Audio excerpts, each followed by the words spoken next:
మనల్ని ఎంతగానో ప్రేమించి ఆదరించి ఈ దినంన మనల్ని కూడా ఏకపరిచి ఇక్కడ అందరిని కూడా జతపరిచి చేర్చున్నాడు. ఆయనకే ఎనలేని కృతజ్ఞతాస్తుతులు చెల్లించుకొని ఇవాల్టి పాఠానికి కూడా మనం వెళ్దాము.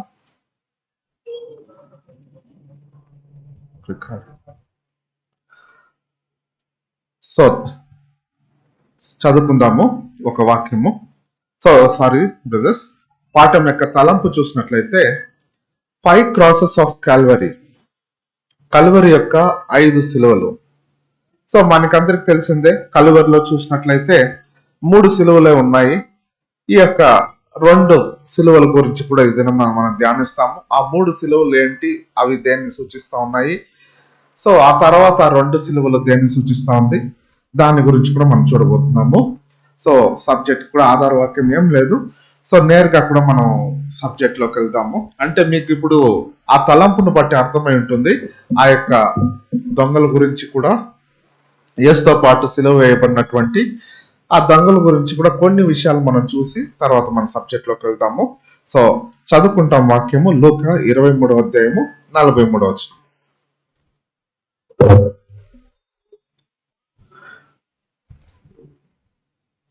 అందుకాయన వానితో, నేడు నీవు నాతో కూడా పరదైసులో ఉందువని నిశ్చయముగా నీతో చెప్పుచున్నానెను. తెలుసు ఈ యొక్క వాక్యము తప్పుంది. ఏమి కరెక్షన్ ఏంటి ఈ వాక్యంలో? కమా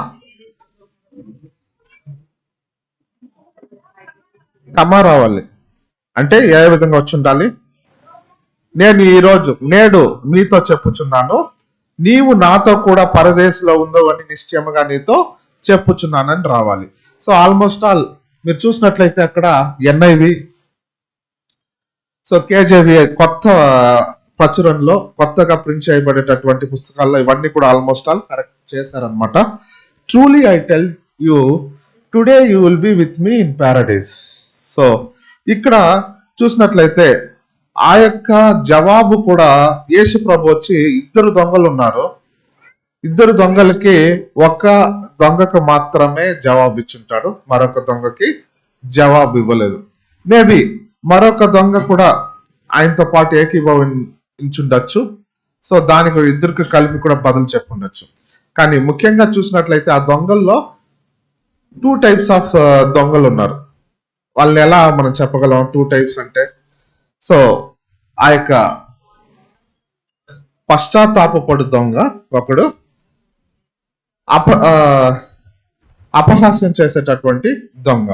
సో ఇంగ్లీష్ లో పెనిటెంట్ థీఫ్, మాకింగ్ థీఫ్ అని 2 కేటగిరీ ఆఫ్ ద పీపుల్స్ ఆడున్నారు అనమాట. సో ఇతను ఏం చేస్తున్నాడు, ఆ యొక్క పశ్చాత్తాపపడు దొంగకి మాత్రమే యేసు ప్రభు ఈ యొక్క జవాబునిచ్చున్నాడు. ఆ తర్వాత అపహాస్యం చేసేటటువంటి దొంగకు ఏమి జవాబు ఇవ్వలేదు. సో కారణం ఏముండొచ్చు? తాను చెప్పేటటువంటి, సో తాను ఏం చెప్పాడు, ఆ యొక్క ప్రధాన యాజకులు, ఇజ్రాయెల్ ప్రజలంతా కూడా ఏం చెప్పారు? నువ్వు దేవుని కుమారుడు అయితే నిన్ను నువ్వు రక్షించుకో, మమ్మల్ని కూడా రక్షించుకో. సో ఈ యొక్క దొంగ కూడా మమ్మల్ని కూడా ఆ విధంగానే రక్షించు అని చెప్పి అపహాసిస్తున్నాడు. మనం ప్లెయిన్ గా చూస్తే ఇందులో ఏమంత ప్రాబ్లం ఏముంది? వాళ్ళు చెప్పింది యథార్థంగానే ఉంది కదా. నువ్వు అంత పవర్ఫుల్ అంటే, దేవుని కుమారుడు అయితే నిస్సాయ స్థితిలో ఉన్న మాకు కూడా హెల్ప్ చేయండి, ఒక హోప్ ఇవ్వండి. ఇది వాడు చెప్పిన దాంట్లో ఏం తప్పు ఉందని మనం అనుకోవచ్చు. కానీ నిజంగా చెప్పాలంటే అది ఏ విధంగా ఉంటుందంటే, నువ్వు మగోడివైతే, నువ్వు ఒక తండ్రికి పుట్టుంటే, ఇలాంటి మాటలు లాంటివి ఉంటుందన్నమాట. అక్కడ అపహాస్యం చేయడం, రెచ్చగొట్టేటటువంటి మాటలు. సో చెప్తుంటాం కదా వాడుక భాషల్లో. ఆ విధంగా నువ్వు ఒక తండ్రికి పుట్టుంటే, ఆ తండ్రికే పుట్టుంటే నీ యొక్క పవర్ నువ్వు ఇప్పుడు చూపించు, అప్పుడు మేము నమ్ముతాం అనేటటువంటి, సో అపహాస్యంతో కూడినటువంటి ఆ యొక్క మాటల్లో ఇక్కడ మనం చూస్తున్నాం సహోదరా. సో ఇక్కడ చూడండి, యేసు ప్రభుతో పాటు వాళ్ళు ఏం చెప్తున్నారు అంటే, ఇక్కడ నువ్వు నిశ్చయంగా చెప్పుచున్నాను, పరదేశిలో నువ్వు నాతో పాటు ఉందు అనేటటువంటి మాటను మనం ఇక్కడ చూడొచ్చు. సో ఆ దొంగల మధ్య ఎటువంటి తేడా ఉంది? ఇక్కడ పరదేశి అంటే ఏంటి? పరదేశ్ అంటే ఏదేను తోట, అవునా? Next slide present. So reprints number 2832 మీరు ఆ యొక్క పరదేశి ఏదైనా తోటను సూచిస్తా ఉంది అంటున్నారా? దేవుని యొక్క రాజ్యాన్ని సూచిస్తా ఉందా? బట్ నేను లేదంటున్నాను. ఇంకా దేవుని యొక్క రాజ్యం అంటే ఐ మీన్ దీనికి ఒక డిఫరెంట్ ఒక ఎక్స్ప్లెనేషన్ ఉంది, తర్వాత మీరు దాని గురించి తెలుసుకుంటారు. బట్ మీరు చెప్పింది నిజమే, అది ఏదైనా తోటనే సూచిస్తా ఉంది. కానీ ఏంటది, దాంట్లో ఉన్నటువంటి కొన్ని డీపర్ ఇన్సైట్స్ వచ్చి సబ్జెక్ట్ లో మనం చూడబోతున్నాము. సో ఇప్పుడు మన రీప్రింట్స్ 2832లో ఒక మీకు సమయం ఉన్నప్పుడు దాన్ని వెళ్ళి కూడా చదవండి. ఈ యొక్క పరదేశి గురించి కూడా చాలా నీట్ గా ఎక్స్ప్లెయిన్ చేస్తున్నారు. సో ఈ పరదేశి దేన్ని సూచిస్తుంది? మీరు చెప్పినట్టుగా గార్డెన్ ఆఫ్ గాడ్, దేవుని తోట, లేకుంటే ఏదేను తోట. సో ఇక్కడ చూసినట్లయితే ఆ ఏదేను తోటలో ఆ యొక్క మన యొక్క తల్లిదండ్రులు అయినటువంటి ఆదాము మరియు హవ్వ వాళ్ళు ఏ విధంగా అక్కడ వాళ్ళు జీవించారో, చాలా దేవునితో మంచి సామరస్యంతో, దేవునితో మంచి రిలేషన్షిప్ అనేది ఉంటూ అక్కడ ఒక దేవునికి లోబడేటటువంటి ఒక జీవితాన్ని ఏదైనా తోటలో వాళ్ళు జీవించారనమాట. సో తర్వాత ఈ యొక్క పరదేశి అంటే ఏంటో రీప్రింట్స్ స్ట్రాంగ్స్ కన్కరెన్స్ 6508 లో ఏం చెప్తున్నది చూడండి, చదవండి.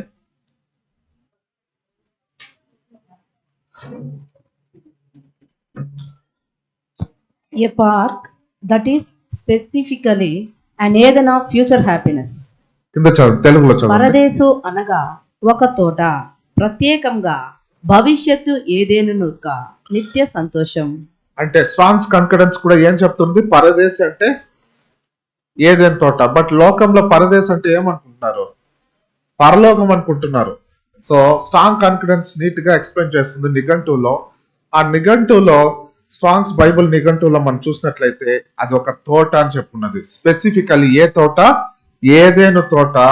అది భవిష్యత్తులో రాబోయేటటువంటి ఏదేను తోట, అక్కడ నిత్య సంతోషం ఉండేటటువంటి ఏదేను తోటను కూడా సూచిస్తుంది.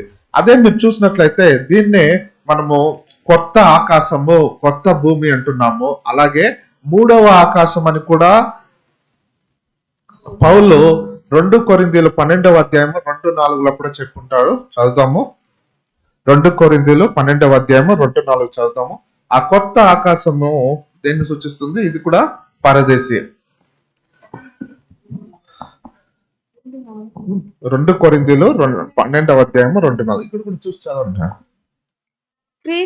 క్రీస్తు యేసునందున్న యొక్క మనుషుని నేనెరుగుదును, అతడు 14 సంవత్సరముల క్రిందట 3 ఆకాశమునకు కొనిపోబడెను. అతడు శరీరముతో కొనిపోబడెను, నేనెరుగును. శరీరము లేక కొనిపోబడెను, నేనెరుగను. అది దేవునికే తెలియను. అట్టి మనుషుని నేనెరుగుదును. అతడు పరదేశిలోనికి కొనిపోబడి వంచింప సాఖ్యము కాని మాటలు వినెను. ఆ మాటలు మనుషుడు పలుకకూడదు. అతడు శరీరముతో కొనిపోబడెను, శరీరము లేక కొనిపోబడెను, నేనెరుగను. అది దేవునికే తెలియను. సో ఇక్కడ మనకు సబ్జెక్ట్ లోకి వచ్చినప్పుడు ఆ పరదేశి గురించి చెప్పబడింది. పౌలు ఏం చెప్తున్నాడు? పరదేశి గురించి మూడవ ఆకాశం. మూడవ ఆకాశం చూసినట్లయితే ఇది దేవుని యొక్క, సో మూడవ ఆకాశం ఎప్పుడు వస్తుంది చెప్పగలరా?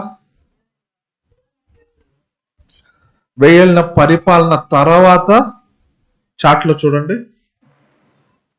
రాబోవు యుగములు, ages to come, H. So దాన్నే సూచిస్తా ఉంది. ఎలా దాన్నే సూచిస్తా ఉంది అనేది మనం చూద్దాము. సో ఇక్కడ నెక్స్ట్ స్లైడ్. ఇక్కడ చూసినట్లయితే పరదేశి అంటే ఏంటి, ఆ పరదేశి ఎక్కడ ఉంటుంది, ఎలా ఉంటుంది, ఆ పరదేశి 1000 ఏళ్ల పరిపాలన ఉంటుందా లేకుంటే 1000 ఏళ్ల పరిపాలన తర్వాత రాబోతుందా అనే విషయాల్ని మనం చూడబోతున్నాం. సో మనకి బాగా తెలుసు ఈ పరదేశి అంటే ఏదైనా తోట వంటిది అనేది, ఏదైనా తోటను సూచిస్తుంది అనేది ఇది వరకే మనం చూసాము. సో ఆ ఏదైనా తోట గురించి మనం మొదట ఆలోచిస్తాము. అది ఏదైనా తోటలో ఏ విధంగా ఉండింది, ఆ మొదటి మానవుడైనటువంటి ఆదాము కానీ హవ్వ కానీ వాళ్ళు మానవ పరిపూర్ణతను కలిగి ఉన్నారు, పరిపూర్ణ స్థితిలో ఉన్నారు. అలాగే వాళ్ళ చుట్టూ ఉండేటటువంటి పరిసరాలు ఏ విధంగా ఉన్నాయి, పరిపూర్ణంగా ఉన్నాయి.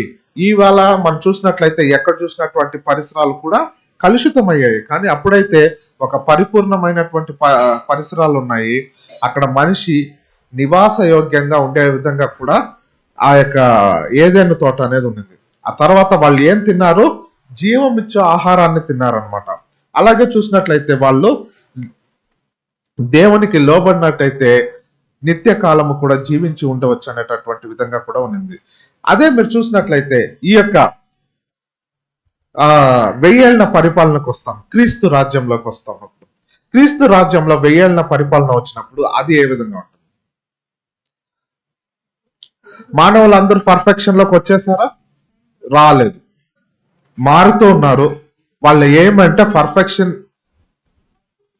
వాళ్ళ ఏం డెస్టినీ దానికి పయనిస్తూ ఉన్నారు, మార్చుకుంటూ వెళ్తున్నారు. కొద్ది కొద్దిగా వాక్యం అనే అర్థంలో వాళ్ళు మార్చుకుంటూ వెళ్తున్నారు ఈ లోకం. సో కాబట్టి ఈ టోటల్ 1000 ఏళ్ల పరిపాలనలో కంప్లీట్ పర్ఫెక్షన్ అనేది రాలేదు, కానీ కొద్ది కొద్దిగా మారుతూ వస్తుంది. కంప్లీట్ పర్ఫెక్షన్ ఎప్పుడవుతుంది? ఆ యొక్క 1000 ఏళ్ల పరిపాలన పూర్తయిన తర్వాత ఆ యొక్క రాజ్యాన్ని, క్రీస్తు రాజ్యాన్ని దేవునికి సమర్పించేట దేవుని యొక్క రాజ్యం రాబో యుగాల్లో స్థాపించబడినప్పుడు ఆ యొక్క పరిపూర్ణత అనేది ఈ భూమి మీదకి ఫుల్ అండ్ ఫుల్ గా వస్తుంది అనమాట. అప్పుడు ఏదైనా తోట అనేది భూమి మీద స్థాపించబడుతుంది. అప్పుడు ఈ యొక్క లోకాన్ని మనం చెప్పొచ్చు, ఆ పూర్వస్థితి ఏ విధంగా ఏదైనా తోట ఉన్నిందో భూమి అంతా కూడా ఒక సంపూర్ణ దశలోకి, ఒక పరిపూర్ణతలోకి వస్తుంది. అప్పుడు మానవులందరూ కూడా పరిపూర్ణులుగా ఉంటారు, పరిసరాలన్నీ కూడా పరిపూర్ణంగా ఉంటుంది. అలాగే వాళ్ళు ఆ యొక్క జీవం ఇచ్చే ఆహారాన్ని తింటారు. అలాగే దేవునికి లోబడి నిత్యమైన జీవితాన్ని కూడా అక్కడ మాత్రమే జీవిస్తారనమాట. సో కాబట్టి రాబో యుగాన్నే ఈ యొక్క పరదేశి సూచిస్తా ఉంది, ఆ 1000 ఏళ్ల పరిపాలనను కాదు. సో చదువుకుంటాము రీప్రిన్స్ ఆర్టికల్ 2832. నెక్స్ట్ స్లైడ్ చూసి చదవండి. పరదేశి అనే పదం లేఖనాలలో భూమికి కూడా ఒక పేరుగా ఉపయోగించబడింది. ఎందుకంటే ఆశీర్వాదాల పునరుద్ధాన సంపూర్ణంగా జరిగే సమయంలో భూమి పరదేశిగా మారుతుంది. అప్పుడు దేవుని కృపలో ఉండే మనుషులు మూడవ నివాస స్థలం ఆకాశం శాశ్వత జీవనానికి అర్హమైనదిగా నిరూపింపబడుతారు. క్రీస్తు రాజ్యము పరదేశి కాదు. క్రీస్తు రాజ్యము పరదేశి కాదు. ఇప్పుడు దీని యొక్క ఎక్స్ప్లెనేషన్ అర్థమైందా? రజుల్ బ్రదర్ గారు కూడా దాని గురించి ఏం చెప్తున్నారు చూడండి ఇక్కడ. సో ఆశీర్వాదాల పునరుద్ధరణ సంపూర్ణంగా జరిగే సమయంలో, ఆశీర్వాదాల పునరుద్ధరణ రెస్టిట్యూషన్ పరిపూర్ణంగా ఈ యొక్క మానవుడు కోల్పోయినటువంటి ఆశీర్వాదాన్ని ఎప్పుడు ఆ యొక్క పునరుద్ధరణ చేయబడుతుందో సంపూర్ణంగా ఆ సమయాన్ని భూమి పరదేశిగా మారుతుంది. సో అది క్రీస్తు రాజ్యంలో జరగదు, కానీ పరిపూర్ణత అనేది కొద్ది కొద్దిగా మారుతున్నటువంటి సమయమే. అది పరిపూర్ణమైన తర్వాత రాబోయే యుగాల్లో దేవునికి క్రీస్తు సమర్పించేటటువంటి రాజ్యాన్ని ఈ యొక్క పరదేశి సూచిస్తా ఉంది. అంటే ఇప్పుడు ఏం చెప్పొచ్చు, మనుషులు ఈ యొక్క క్రీస్తు కింగ్డమ్ ఆఫ్ క్రైస్ట్ దాంట్లో ఏం చేస్తున్నారు, వాళ్ళు ఒక ట్రావెలింగ్ చేస్తున్నారు అనమాట, పరిపూర్ణతలోకి వెళ్తున్నారు. ఇప్పుడు పరదేశి ఒక పక్క. సో మానవుడు మధ్యలో ఒక క్రీస్తు రాజ్యం ఉంది, ఒక బ్రిడ్జ్ లాగా. ఆ తర్వాత ఫైనల్ డెస్టినేషన్ అనేది వాళ్ళు ఎక్కడ చేరుకుంటారు, condition of perfection. Paradise is condition of perfection. అంటే పరదేశి అనేది ఒక పరిపూర్ణ స్థితిని సూచిస్తా ఉంది. మానవుడు మాత్రమే కాదు, ఈ లోకంలో ఈ భూమి అంతా కూడా ఏదైనా తోట కూడా ఒక పరిపూర్ణ స్థితిని సూచిస్తా ఉంది. అంటే మానవుడు ఆ పరిపూర్ణ దశను చేర్చుకోబడటాన్ని సూచిస్తా ఉంది అనమాట. కాబట్టి ఇక్కడ ఆ పశ్చాత్తాపపడు దొంగకు ఆయన ఏం చెప్తున్నాడు, రాబోయే యుగాల్లో పరిపూర్ణ స్థితిలో నిత్య జీవంతో నువ్వు ఉండేటటువంటి ఆ యొక్క యాటిట్యూడ్, ఆ పర్సన్ గురించి కాదు, కానీ ఎవరైతే దేవుని యొక్క క్రీస్తు యొక్క రాజ్యంలో ఆ యొక్క పశ్చాత్తాపపడేటటువంటి హృదయం ఉంటుందో వాళ్ళు ఏం చేస్తారు, ఆ యొక్క పరిపూర్ణ స్థితిలో ఉన్నటువంటి ఆ యొక్క పరదేశంలోకి చేరుకోగలరు అనేది ఆయన చెప్తున్నాను. నిశ్చయంగా ఇటువంటి యాటిట్యూడ్ నీకుంటే నువ్వు అక్కడ కనిపిస్తావు, పరదేశంలో నాతో పాటు అక్కడ ఉంటువు అని చెప్పడం అనేది ఎంత గొప్పగా ఉంది. కానీ అపహాస్యం చేసేటటువంటి దొంగను గురించి తాను ఆ విధంగా, ఇది ఏంటంటే ఒక స్వార్థపూరితమైనటువంటి ఆత్మ, సెల్ఫిష్ స్పిరిట్ అన్నమాట. ఈ మోకరి అనేది సెల్ఫిష్ స్పిరిట్. అటువంటి స్వార్థపూరితమైన ఆత్మ గల వాళ్ళు తుదకు ఎక్కడికి వెళ్ళి చేరుకుంటారో, రెండో మరణానికి వెళ్తారు. అంటే ఒక న్యాయ తీర్పు జరుగుతుంది. ఆ యొక్క క్రీస్తు రాజ్యం యొక్క ఎండింగ్ లో ఎవరైతే ఇటువంటి ఆత్మ కలిగి ఉన్నారో, అపహరించు ఆత్మ, అలాగే స్వార్థపరమైనటువంటి ఆత్మ, వీళ్ళు కూడా ఆ యొక్క రెండో మరణానికి వెళ్తారు. కానీ ఎవరైతే ఆ పశ్చాత్తాపడు దొంగ వంటి హృదయం కలిగి ఉన్నారో వాళ్ళు చూసినట్లయితే ఆ యొక్క పరదేశిని ఒక పరిపూర్ణ స్థితిని సూచించేటటువంటి ఆ యొక్క పరదేశిని చేరుకుంటారు. సో ఈ యొక్క క్రీస్తు రాజ్యము అది ఒక రోడ్ లేకుంటే ఒక బ్రిడ్జ్ లాగా మనం చెప్పొచ్చు, పరిపూర్ణతను చేరుకునేటటువంటి ఒక దారి అని చెప్పొచ్చు. సో ఇక్కడ చూడండి, మరొక ఉపమానాన్ని కూడా మనం చూద్దాము నెక్స్ట్ స్లైడ్ లో. సో ఆ గొర్రె మరియు మేకలు గురించినటువంటి ఉపమానం ఎక్కడ రాయబడింది, మత్తయి 25వ అధ్యాయము 31 నుంచి 46 వరకు రాయబడి ఉన్నది. సో ఇక్కడ చూసినట్లయితే గొర్రెలు కుడి వైపు ఉంటుంది, అలాగే మేకలు ఎడం వైపు ఉంటుంది. అవునా, ఒక సపరేషన్ అనేది జరుగుతూ ఉంది అక్కడ. సో ఆ సపరేషన్ చేసేటటువంటి ఆ గొర్రెల కాపురు ఎవరు, యేసు ప్రభువే. సో ఇక్కడ ఏం చెప్తున్నారంటే, అక్కడ చదువుకుంటాం వాక్యము, మత్తయి 25వ అధ్యాయము 35-36 వచనాలు చదువు.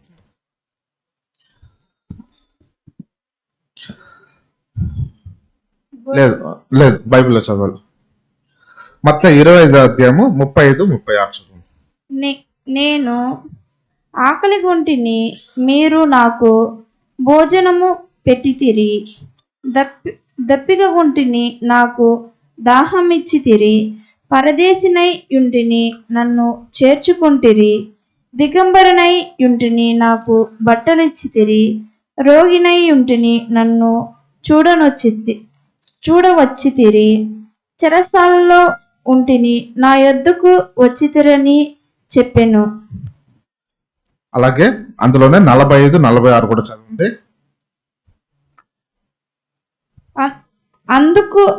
అందుకైన మిక్కిలి అల్పుడైన వీరిలో ఒకడైనను మీరు ఇలాగూ చేయలేదు గనుక నాకు చేయలేదని మీతో నిశ్చయముగా చెప్పుచున్నానని వారితో అనును. వీరు నిత్య శిక్షకును, నీతిమంతుల నిత్య జీవమునకు పోవుదురు. కాబట్టి ఇక్కడ చూడండి సహోదరా, ఇక్కడ 2 కేటగిరీస్ ఆఫ్ ద పీపుల్ ఉన్నారు. ఒకరు మేకల్ని సూచిస్తున్నారు, కుడివైపు ఉన్నటువంటి గొర్రెలు. ఆ గొర్రెలు చూసినట్లయితే ఎవరిని సూచిస్తున్నారంటే ఈ పశ్చాత్తాపపడు దొంగ వంటి వారు. సో వీళ్ళు ఏం చేస్తున్నారు, దయ చూపినటువంటి నీతిమంతులుగా మనం చెప్పొచ్చు. అదే మీరు మేకల గురించి వచ్చినప్పుడు రెండో కేటగిరీ, అవసరత కలవారికి వీళ్ళు ఏ విధంగానూ పట్టించుకోలేదు. వీళ్ళు ఎడం వైపు ఉన్నటువంటి వీళ్ళు ఎవరు సూచిస్తున్నారు, అపహాస్యం చేసేటటువంటి దొంగను సూచిస్తున్నారు. సో కాబట్టి ఇక్కడ ఒక సపరేషన్ అనేది దేవుని రాజ్యంలో జరుగుతుంది. ఆ న్యాయ తీర్పును గురించి కూడా ఈ యొక్క ఉపమానం కూడా తెలియపరుస్తుంది. అలాగే మరొక చోట ఎక్కడ ఈ యొక్క పరదేశం గురించి రాయబడినది అంటే ప్రకటన గ్రంథం 2:7 కూడా మనం చూడొచ్చు.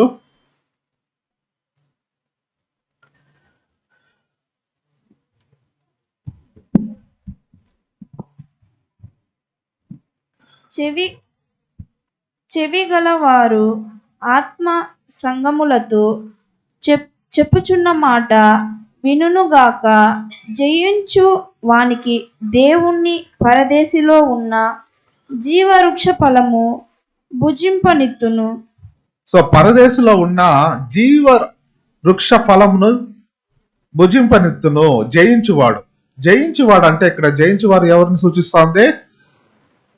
సంఘంగా మారుటకు పిలువబడినటువంటి మనము ఎవరైతే సంఘంగా మారుతారో వాళ్ళే జయించువారు కూడా పరదేశిలో ఉంటారు. అది లోక సంబంధమైనది కాదు. పరదేశి అనేది పరలోకానికి సంబంధించింది. సో కాబట్టి అక్కడ నాతో పాటు నువ్వు కూడా అక్కడ ఏమవుతావు? ఉంటావు. అక్కడ నువ్వు జీవవృక్ష ఫలము కూడా తిందు అనేటటువంటి మాటను కూడా ఇక్కడ గమనించవచ్చు. అక్కడ సంఘానికి కూడా చూసినట్లయితే అమరత్వము, శాశ్వతమైన జీవమును వాళ్ళు పొందుకుంటారు అనే విషయాన్ని కూడా మనం ఇక్కడ చూడొచ్చు. సో అది ఏ విధంగా చెప్పబడుతుందంటే, whether on earth or heaven both are parts of paradise. పరలోకమైన భూమి అయినా కూడా పరలోకమే అన్నట్లు ఆ యొక్క రాబోయే యుగాలు ఉండబోతుంది అన్నంతగా కూడా ఉంటుంది అనమాట. కాబట్టి మరొక వాక్యం కూడా మనం చదువుకుంటాము. నెక్స్ట్ వస్తాము. ఈ యొక్క పాస్ ఓవర్కి వద్దాము. పాస్ ఓవర్ లో మనక యోహాను 1:29 మనం చదివినట్లయితే, లోక పాపమును మోసుకొని పోవు దేవుని గొర్రెపిల్ల. సో ఆ దేవుని గొర్రెపిల్ల ఎవరు? ఆయనే యేసు ప్రభు. ఆయనే మన పస్కా గొర్రెపిల్లగా కూడా జీవ విమోచన క్రయదానంగా తన్ను తాను శిలువ మీద సమర్పించుకొని ఉన్నాడు. మీరు ఆ యొక్క మొదటి పస్కాను కూడా మనం చూసినట్లయితే ఆ గొర్రెపిల్ల యొక్క రక్తాన్ని ఏ విధంగా పూసి ఉన్నారు? నెక్స్ట్ లైన్ చూడండి. ద్వారపు పైకమ్మి ఈ సైడ్ లో. సో ఇది ఏ విధంగా కనిపిస్తున్నది? ఆ పాస్ ఓవర్ అనేది, ఆ యొక్క బ్లడ్ అనేది ఒక రెక్టాంగులర్ షేప్ లో కింద మాత్రం ఓపెన్ గా వదిలేసి ఇట్లా ఒక ఇదిలాగా, అవునా? అది కాలక్రమేణా దాన్ని ఏ విధంగా సింబల్ గా ఉంచుకున్నారంటే, టౌ అనే హెబ్రీ భాష అక్షరాన్ని గ్రీకు భాష లేకుంటే గ్రీకు యొక్క ఆల్ఫాబెట్ అంటే తెలుసు కదా, ఏబిసిడి లాగా గ్రీక్ లో హెబ్రీ భాషలో ఆ టౌ అనే అక్షరాన్ని ఉపయోగించుకున్నారు. చూసారా? ఆ టౌ అనేది ఆ విధంగా ఉంటుంది. కాలక్రమేణా ఆ టౌ నుంచి టీ వచ్చింది ఇంగ్లీష్ లోకి. ఆ టీ లాగా అది మారిపోయింది అనమాట. నెక్స్ట్ స్లైడ్ మీరు చూస్తే మీకు అర్థమవుతుంది ఆ యొక్క సింబల్ ని. దీన్నే ఫ్రాన్సికన్ సింబల్ అంటారు. ఫ్రాన్సిస్కన్ సింబల్ అది చూడండి. ఆ టౌ సింబల్ అది సిలువ లాగా వేసుకునేవాళ్ళు. అది సింబల్ ఆఫ్ క్రాస్ అన్నమాట. చూసారా? ఆ యొక్క రక్తాన్ని సూచించడానికి అది కాలక్రమేణా టౌ ఉన్నింది. టౌ నుంచి ఫస్ట్ ఒక ఇన్వర్టెడ్ యూ టైప్ లో ఉన్నింది ఇట్లా. నెక్స్ట్ టౌకు మారింది. టౌ నుంచి టీ సింబల్ కి మారింది. సో ఆ టౌ సింబల్ ని సిలువుగా వేసుకున్నారు. ఆ ఫ్రాన్సికన్ సింబల్ అనేటటువంటి టౌన్ మీరు చూడొచ్చు. అది దేన్ని సూచిస్తా ఉందంటే, సో క్రైస్తవులుగా మారటాన్ని సూచిస్తా ఉంది. మారటాన్ని, క్రైస్తవుని అయిపోయానని చెప్పి దాన్ని ధరించే వాళ్ళు, అలాగే క్రైస్తు దుష్టత్వాన్ని జయించడానికి సింబల్ గా యూజ్ చేసుకున్నారు. దేవుని యొక్క క్రీస్తులో నేను క్రీస్తును వెంబడిస్తున్నానని సూచించేదానికి దాన్ని వేసుకున్నారు. సో అలాగే ఆ యొక్క సిలువ మరణాన్ని సూచించడానికి కూడా దాన్ని ఉపయోగించే వాళ్ళు. అలాగే యేసు ప్రభు ఆ సిలువలో మన కొరకు దేని కొరకు మరణించాడు అని గుర్తు చేసుకోవడానికి ఆ యొక్క డాలర్ లాగా దాన్ని నేను చేసేసుకుంటే అది నా శరీరాన్ని తాకేటప్పుడు నాకు యేసు ప్రభు చేసినటువంటి మహత్కార్యంలో నేను గుర్తుంచుకునే ఉంటానని చెప్పి దాన్ని వేసుకునే వాళ్ళు. సో అది కాలక్రమేణా టౌ అనే సింబల్ కూడా ఎలాగైపోయిందంటే, సో ఎజెకియల్ 9:4 చెప్పినట్టు విధంగా a mark set a mark అని చెప్పబడినది, గుర్తు. సో అదే ఆ గుర్తుని మీరు చూసినట్లయితే స్ట్రాంగ్ కాన్ఫిడెన్స్. Next slide. 8420లో మీరు చూసినట్లయితే దాన్ని టౌ అని రిప్రజెంట్ చేస్తుంటారు అనమాట ఆ గుర్తుని. సో కాలక్రమేణా ఆ టౌ అనేది ఏ విధంగా మారిపోయిందో ఇప్పుడు అన్ని ఆ క్రాసెస్ అన్ని డిఫరెంట్ గా ప్లస్ అని యూజ్ చేశారు. ఇంకా చాలా 17 కంటే పైన ఆ సిలువలు డిఫరెంట్ గా ఉపయోగిస్తున్నారు. కొన్ని సెయింట్ ఆంటోనీ చర్చ్ లో క్రాస్ యూజ్ చేస్తున్నారు. సో ఆ సిలువ మరణాన్ని, ఆ సిలువ అవమానాన్ని కూడా సూచించే విధంగా కూడా ఆ యొక్క క్రాస్ ఉన్నింది. అది ఆ టౌన్ నుంచి టీ వచ్చింది, టీ నుంచి సిలువగా మారింది అనే విషయాన్ని మనం ఇక్కడ చూడదు. ఆ టీ అనేది సిలువ కూడా తర్వాత క్రాస్ గా కూడా మారింది అనమాట. క్రాస్ అంటే ఎక్స్ లాగా కూడా ఆ షేప్ లో కూడా మారింది. సో ఇవన్నీ కూడా మనం ఇక్కడ గమనించి చూడొచ్చు. అక్కడ ఆ యొక్క ఎజికల్ 9:4 చెప్పినటువంటి ఏ మార్క్, ఆ గుర్తు అని చూసినట్లయితే, అది మీరు చూసినట్లయితే ఆ టవ్వునే వాళ్ళు అక్కడ చెప్పుంటారు అనమాట. సో ఇప్పుడు చూసినట్లయితే దీన్ని మనం ఏం చెప్తున్నా అంటే, ఆ క్రాస్ అనేది ఆ బ్లడ్ పోయడాన్ని సూచిస్తుంది. ఆ బ్లడ్ ద్వారా వాళ్ళకి ఆ యొక్క ఒరిజినల్ పాస్ ఓవర్ లో రక్షణ అనేది కలిగింది అనమాట. ఇప్పుడు ఆ సిలువలో యేసు ప్రభు ఆ క్రాస్ కూడా దాన్నే సూచిస్తా ఉంది కాబట్టి, సో కాలక్రమేణా అది మారుతూ వచ్చింది. ఆ యొక్క రక్తము ద్వారా మనందరికీ కూడా రక్షణను సూచిస్తా ఉంది. సో ఈ సిలువను గురించి నెక్స్ట్ స్లైడ్. సిలువను గురించి మనం చూసినప్పుడు సహోదరా, ఆయన చూడండి మధ్యలో ఉన్నాడు యేసు ప్రభు. యేసు ప్రభు చూసినట్లయితే ఆ రెండు దొంగల మధ్యలో ఉంటున్నాడు అనమాట, middle of the cross. So ఈ విషయాన్ని మనము తర్వాత వద్దాము. ఇప్పుడు మరొక ఛాయలో మరొక విషయాన్ని కూడా చూస్తాం. యోసేఫ్ గురించి చూద్దాం. యోసేఫ్ ఏం చేసా, చెరసాల్లో పోతిఫర్ భార్య తనను మోసం చేసిన దాని వల్ల చూడండి, ఆ యొక్క ఫరో యొక్క ఉద్యోగస్తుడైనటువంటి రాజ సంరక్ష సేనాధిపతి అయినటువంటి పోతిఫర్ ఏం చేశాడు, తన్ను చెరసాలలో వేయించడం జరిగింది. ఆ చెరసాలలో వేయించిన తర్వాత మీరు ఆదికాండం 40వ అధ్యాయంలో మీరు చూసినట్లయితే అందులో రెండు చెరసాల్లో ఉన్నటువంటి రెండు ఖైదులు ఉన్నారు. ఒకడు పానదాయకుడు, ఇంకొకరు భక్ష్యకారుడు ఉన్నారు. సో ఇక్కడ ఒక కప్ బేరర్ ఉన్నాడు, అలాగే బేకర్ చెఫ్ అంటారు అనమాట. మీరు చూసినట్లయితే పానదాయుడికి నెక్స్ట్ స్లైడ్. ఆదికాండం 40వ అధ్యాయం 9 నుంచి 10వ వచనం వరకు చదువుకుందాము. ఫాస్ట్ చదవాలి, టైం లేదు. Next slide. అప్పుడు దాయకులు అధిపతి యోసేపును చూచి, నా కలలో ఒక ద్రాక్షవల్లి నా ఎదుట ఉండెను. ఆ ద్రాక్షవల్లికి 3 తీగలుండెను. అది చిగిరించినట్టు ఉండెను. దాని పువ్వులు వికసించెను. దాని తీగలు పండి ద్రాక్ష ఫలమాయెను. సో ఇక్కడ చూడండి యోసేఫ్ యొక్క కళ్ళు. ఇక్కడ యోసేఫ్ కల్లో మీరు చూసినట్లయితే ఒక పానదాయకుడు చూసినట్లయితే పానదాయకుడికి భక్ష్యకారుడికి ఇద్దరికి ఒకేసారి ఒకే రాత్రి కళ వచ్చింది. ఇప్పుడు వాళ్ళు వ్యసన పడుతున్నప్పుడు యోసేఫ్ వెళ్ళి అదే చెరసాల్లో వాళ్ళని పెట్టడం జరుగుతుంది. సో వాళ్ళు ఫరోకు విరోధంగా తప్పు చేయడం వల్ల అక్కడ చెరసాల్లోకి వచ్చింటారు. సో ఇప్పుడు యోసేఫ్ వెళ్ళి వాళ్ళు ఎందుకు మీరు విచారిస్తున్నారు అని అడిగినప్పుడు, మాకు ఇటువంటి కళ వచ్చింది, ఈ కళ వివరణ ఇచ్చే వాళ్ళు ఎవరు లేరు అని చెప్పారు. సరే చెప్పండి ఆ కళ ఏంటో. ఆ కళను వివరించేవాడు కూడా దేవుడే కాబట్టి మీరు చెప్పండి, నాకు తెలిస్తే నేను చెప్తానని చెప్తాడు యోసేపు. ఇప్పుడు ఈ వాక్యాలు మీరు చదువుంటారు. సో ఇప్పుడు ఆ కళను గురించి ఫస్ట్ పానదాయకుడు చెప్తున్నాడు. సో నాకు ఒక ద్రాక్షావల్లి 3 తీగలు ఉండెను. సో ఆ 3 తీగలు దేన్ని సూచిస్తా ఉంది? 3 రోజులను సూచిస్తా ఉంది. ఆ తర్వాత ఆ ద్రాక్షావల్లిలో 3 తీగలు దాన్ని చిగురించినట్లు ఉండెను. దాని పువ్వులు వికసించెను. దాని గెలలు పండిన ద్రాక్ష రసాలు ఉన్నాయి. నేను ఆ ద్రాక్ష రసంను కోసి పిండి ఆ యొక్క పాత్ర నా దగ్గర ఉండింది, దాన్ని నేను ఫరోకి ఇచ్చేటట్టు నేను కల కంటిని అన్నప్పుడు, నువ్వు 3 రోజుల తర్వాత నీ మీద ఉన్నటువంటి ఊరి నువ్వు తల ఎత్తుకుందువు. తల ఎత్తి నిన్ను నీ ఉద్యోగము ఆ పానదాయకుడు మరలా ఇవ్వబడుతుంది. నువ్వు ఫరోకి మళ్ళా ఆ యొక్క ద్రాక్ష రసాన్ని పోస్తావని చెప్పి ఆ కళకు వివరణ జరిగింది. ఇది ఒకవైపు ఉండగా నెక్స్ట్ స్లైడ్. మరొకరు భక్ష్యకారుని యొక్క కళను కూడా మనం చూస్తాము. ఆదికాండం 40వ అధ్యాయము 16 నుంచి 17 వరకు చదువుకుందాము. ఫాస్ట్ చదవాలి.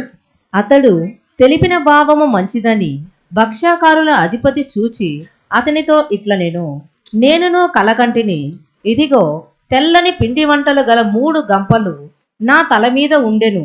మీది గంపలో ఫరో నిమిత్తము సమస్త విధములైన పిండి వంటలు ఉండెను. పక్షులు నా తల మీదనున్న ఆ గంపలో నుండి వాటిని తీసుకొని తినుచుండెను. కాబట్టి ఆ 3 గంపలు దేన్ని సూచిస్తా ఉంది? 3 రోజుల్ని సూచిస్తా ఉంది. 3 గంపలు పెట్టుకున్నాడు ఆ యొక్క భక్ష్యకారుడు సో 3 గంపలు పెట్టుకున్నాడు. 3 గంపల్లో పిండి వంటలు ఉన్నాయి. ఆ పిండి వంటలు కూడా ఏం చేస్తున్నది? పక్షులు వచ్చి తినివేయుచున్నది. సో 3 రోజుల్లో దాని యొక్క వివరణ ఏంటి? యోసేపు చెప్పింది 3 రోజుల తర్వాత నీ తల మ్రానుకి వేలాడబడుతుంది, నీ శరీరాన్ని వచ్చి పక్షులు తినివేయను అనేటటువంటి వివరణ కూడా ఇవ్వడం జరిగింది. సో ఈ ఇన్సిడెంట్ ఎందుకు మనం చెప్తున్నాం మన సబ్జెక్ట్ లో చూసినట్లయితే, మొదట ఆ మ్రాను మీద మరణించింది యొక్క సంఘటన ఇదే అన్నమాట. సో ఇది చాలా మంది కూడా ఒక కాంట్రవర్సీ ఉంది.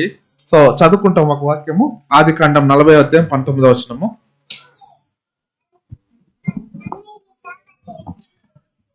ఇంకా 3 దినములలోగా ఫరో మీద నుండి నీ తలను పైకెత్తి మ్రాను మీద నిన్ను వ్రేలాడదీచున్నా.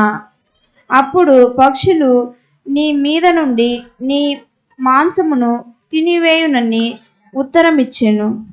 సో ఈ యొక్క ఎక్స్ప్లెనేషన్ ఇది. సో మొదట ఆ యొక్క మాను మీద, ఇప్పుడు కొంతమంది దాన్ని ఆ మానుని సిలువే అంటున్నారు, లేదు సాధారణమైనటువంటి ఒక వుడెన్ స్టాక్ లేకుంటే ఒక చెక్క వుడ్ మాత్రమే అని చెప్పేసి ఒక కాంట్రవర్సీ కూడా నడుస్తుంది. బట్ దాని గురించి మనం లోతుగా వెళ్ళట్లేదు.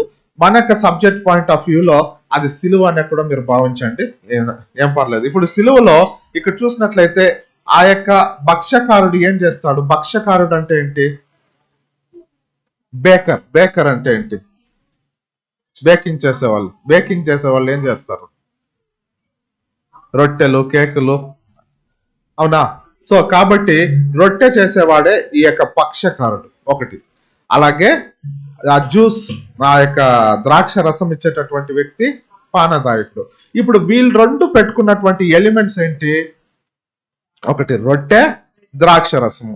దీనినే మనం చూసినట్లయితే ఆ యొక్క సిలువ మాన్లో మరణించడము, ఈ యొక్క 2 ఎంబ్లమ్స్ ని ఇక్కడ ఒక ఛాయలో మనం చూస్తున్నాము. యోసేపు చూస్తే మధ్యలో ఉంటున్నాడు, 2 ఉంటున్నారు ఇక్కడ. ఒకవైపు చూసినట్లయితే ఆ యొక్క భక్ష్యకారుడు ఉంటున్నాడు, ఇంకోవైపు పానదాయకుడు ఉంటున్నాడు. ఇప్పుడు మధ్యలో ఉన్నది యేసు ప్రభు. అలాగే మరొక పారబుల్లో కూడా చూసాం, ఒకవైపు గొర్రె ఉంటున్నది, మరోవైపు మేక ఉంటున్నది. మధ్యలో ఎవరు ఉంటున్నారో? యేసు ప్రభు ఉండి న్యాయ తీర్పు తీస్తున్నాడు. అంటే ఇక్కడ అలాగే సిలువ మీద చూడండి, కంపారిజన్ చేయండి. మధ్యలో యేసు ప్రభు ఉంటున్నాడు, ఒకవైపు పశ్చాత్తాపపడు దొంగ ఉన్నాడు, మరోవైపు అపహాస్యం చేసేటటువంటి దొంగగా ఉంటున్నాడు. సో కాబట్టి ఈ యొక్క కంపారిజన్ లో టోటల్ గా వన్ సైడ్ చూసినట్లయితే ఆశీర్వాదము జీవానికి వెళ్తున్నారు, ఇంకో సైడ్ చూసినట్లయితే మరణానికి వెళ్తున్నారు. సో కాబట్టి ఇక్కడ ఆ న్యాయ తీర్పు మధ్యవర్తిగా యేసు ప్రభు ఉంటున్నాడు. యోసేపు కూడా యేసు ప్రభునే సూచిస్తున్నారు. ఇప్పుడు భక్ష్యకారుడు వచ్చి ఆ రొట్టెను సూచిస్తా ఉన్నాడు. అలాగే పానదాయకుడు చూసినట్లయితే ద్రాక్ష రసాన్ని సూచిస్తా ఉన్నాడు. కాబట్టి ఇప్పుడు ఆ యొక్క వైన్, ద్రాక్ష రసము తుదకు ఏ విధంగా తాను జీవం ఇచ్చింది. సో ఆల్రెడీ వాడు మరణించేదానికి ఉండేటటువంటి వ్యక్తి తిరిగి ఏం పొందుకున్నారో? జీవాన్ని పొందుకుంటున్నాడు. కానీ ఆ యొక్క భక్ష్యకారుడు ఏమవుతున్నాడు? తన యొక్క ప్రాణాన్ని కోల్పోతున్నారు. సో ఇక్కడ ఈ యొక్క చిహ్నాలు కూడా ఈ యొక్క మన జ్ఞాపకార్థ ఆరాధనలో మనము ఉపయోగించుకున్నాడు. యేసు ప్రభు కూడా ఆ మధ్యవర్తిగా యేసు ప్రభు కూడా ఇక్కడ ఉంటున్నాడు అనే విషయాన్ని మనం చూస్తున్నాం. ఇప్పుడు ఆ యొక్క రొట్టె దేన్ని సూచిస్తా ఉంది? మన మెమోరియల్లో యేసు ప్రభు యొక్క శరీరము అది లోకానికి ఇచ్చేశాడు. Death of Jesus Christ at the first advent అంటే ఆయన మొదటి రాకడలో తన శరీరాన్ని ఇచ్చివేశాడు. ఆ శరీరాన్ని ఇచ్చివేశాడు, అదే బ్రెడ్. ఇప్పుడు భక్ష్యకారుడు మరణానికి తీసుకువెళ్ళబడ్డాడు. సో తర్వాత ద్రాక్ష రసం దేన్ని సూచిస్తా ఉంది? Blood of new covenant. So ఈ యొక్క క్రొత్త నిబంధనను ఈ యొక్క రక్తం సూచిస్తా ఉంది. ఇదేమవుతుంది? ఫ్యూచర్ లో మనకేమిస్తుంది? లోకానికి అందరికీ కూడా జీవాన్ని కలుగజేసేటటువంటి రక్తాన్ని సూచిస్తా ఉంది. సో ఇక్కడ మనం చూసినట్లయితే మొదటి 3 శిలువల గురించి మనం ఇప్పుడు చూసాము. ఒకడు పశ్చాత్తాపపడేటటువంటి దొంగ, ఇటువంటి క్యారెక్టర్ ఏం చేస్తుందంటే జీవానికి తీసుకొని వెళ్తుంది. మధ్యలో యేసు ప్రభు ఉంటాడు. ఆ యొక్క శిలువ దేన్ని సూచిస్తా ఉంది? విమోచనని తీసుకొని వస్తున్నది. ఆ విమోచన ద్వారా చూడండి మనకి ఎటువంటి గొప్ప ఆశీర్వాదం వస్తుందో మనం చూసాం. తర్వాత 3వ శిలువ ఉంటున్న శిలువ మీద అదే అపహాస్యం చేసేటటువంటి దొంగ అందులో వేయబడి ఉన్నాడు. ఆ తుదుకు ఎక్కడికి తీసుకొని వెళ్తుంది? 2వ మరణానికి తీసుకొని వెళ్తుంది. అంటే ఇప్పుడు మనం 3 శిలువలు కూడా చూసామా? సో తర్వాత మనం మన సబ్జెక్ట్ లోకి వద్దాము. సో ఇక్కడ సెంట్రల్ రీజన్ చూసినట్లయితే మన ఎంటైర్ దేవుని యొక్క దైవిక ప్రణాళికలో ఒక మధ్యగా సెంటర్ థీమ్ ఏంటని చూసినట్లయితే యేసు ప్రభు మరణమే. ఆ యేసు ప్రభు మరణము మనకి ఒక గొప్ప విమోచనను కలుగ చేస్తుంది అనేది మనం చూస్తున్నాం. ఎందుకు అందరూ కూడా ఇప్పుడు చూసినట్లయితే ఇప్పుడు సమాధి నుండి ఈ యొక్క న్యాయ తీర్పు అనేది ఎప్పుడు జరుగుతుంది? 2వ మరణానికి వెళ్లే వాళ్ళు ఒక పక్క, జీవానికి వెళ్లే వాళ్ళు ఒక పక్క. ఇది ఎప్పుడు జరుగుతుంది?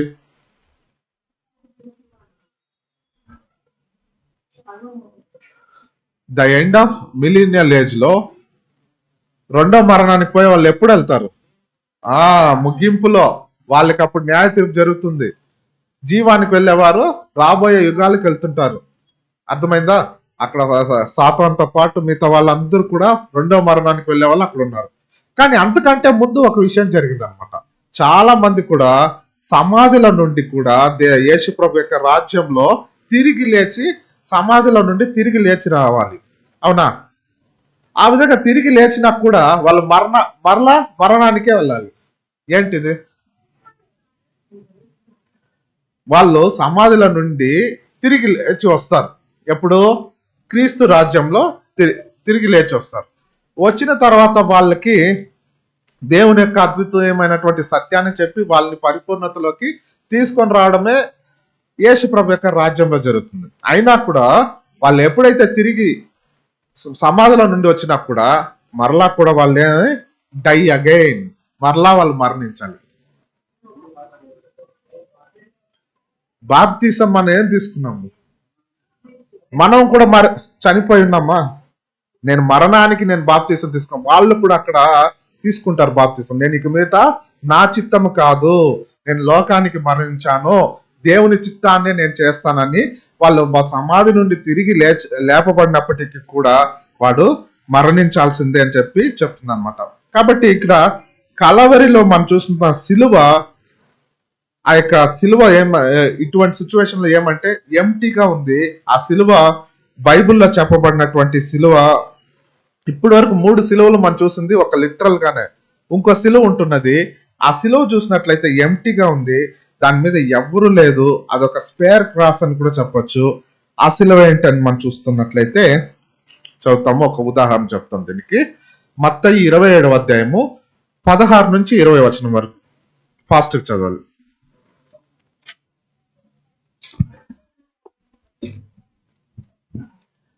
ఆ కాలమందు బరబ్బా అను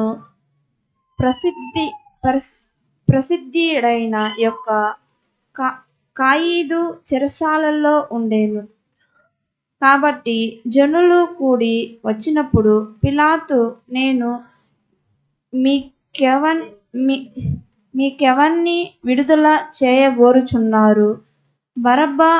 బరబ్బానా లేక క్రీస్తనబడిన యేసునా అని వారిని అడిగెను. ఏలయనగా వారు అసూయ చేత ఆయనను అప్పగించిరని అతడు ఎరిగి ఉండెను. అతడు న్యాయపీఠం మీద కూర్చుండి ఉన్నప్పుడు ఆయన అతన్ని భార్య, నీవు ఆ నీతిమంతుని జోలికి పోవద్దు. ఈ ప్రొద్దు ఆయనను గూర్చి నేను కలలో మిక్కిలి బాధపడితినని అతని యొద్దకు వర్తమానము పంపెను. ప్రధాన యాజకులను పెద్దలను బరబ్బాను విడిపింపబడుటకును యేసును సంహరించుటకును జనసమూహములను ప్రేరేపించిరి. వారందరూ విని చాలు సిస్టర్, చాలు. సో ఇక్కడ చూడండి, బరబ్బా చూసినట్లయితే అతను ఒక బందిపోటు దొంగ. చూడండి, అతను హంతకుడు, ఒక తీవ్రమైన నేరస్తుడిగా కూడా పరిగణించబడుతున్నాడు. కానీ నిజానికి ఎవరి కొరకు ఆ సిలువ వచ్చి సిద్ధం చేయబడిందని చూసినట్లయితే బరబ్బా కోసమే. కానీ ఏం జరిగింది అట్ ద లాస్ట్? యేసు ప్రభు తన బదులుగా ఇప్పుడు ఒక ప్రశ్న అనేది అడుగుతున్నారు మీకు. Next slide brother. సో ఒక ప్రశ్న అనేది అడుగుతున్నారు, బరబ్బా కావాలా లేకపోతే నెక్స్ట్ బరబ్బా కావాలా లేకపోతే క్రీస్తు యేసు ప్రభు కావాలని చెప్పి ఒక ప్రశ్న ఇస్తున్నారు. అప్పుడు వాళ్ళు ఏం చెప్తున్నారు? అందరూ కూడా ఏకదాటిగా మాకు బరబ్బా కావాలి, యేసును సిలువ వేయమని చెప్పి అడుగుతున్నారు.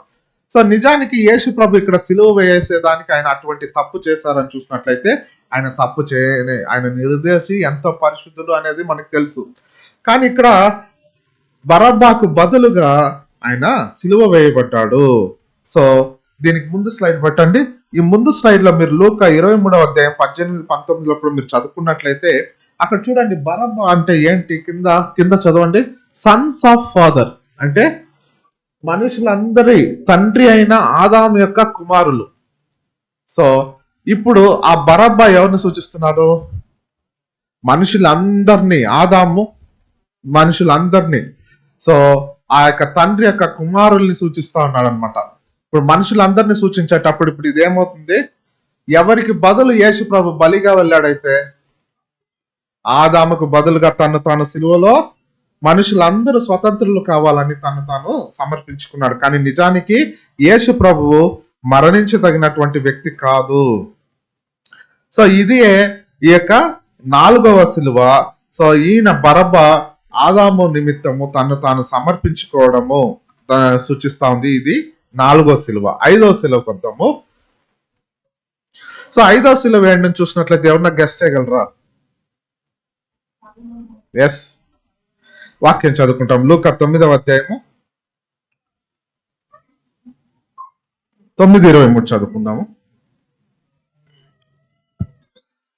మరియు ఆయన అందరితో ఇట్లనెను, ఎవడైనను నన్ను వెంబడింప కోరిన ఎడల తన్ను తాను ఉపేక్షించుకొని ప్రతి దినము తన సిలువను ఎత్తుకొని నన్ను వెంబడింపవలెను. సో ఇక్కడ కంటికి కనిపించని మరొక సిలువ కూడా ఉంది, బైబిల్ చెప్తున్నది. సో ఆ కంటికి కనిపించినటువంటి సిలువ ఎవరని చూసినట్లయితే అది సంఘము. ఎవరైతే తాను ఉపేక్షించుకొని ప్రతి దినము తన సిలువను ఎత్తుకొని యేసు ప్రభుని వెంబడించేటటువంటి వారిని ఇది సూచిస్తా ఉంది సహోదరా. సో ఇప్పుడు మన అందరూ కూడా ఆయన సిలువను ఎత్తుకొని వెళ్ళాలంటే మనకి 3 విషయాలు కావాలని వాక్యం చెప్తుంది. చదువుకుంటాం. మీకా 6వ అధ్యాయము 8వ వచనం చదువుకుందాము.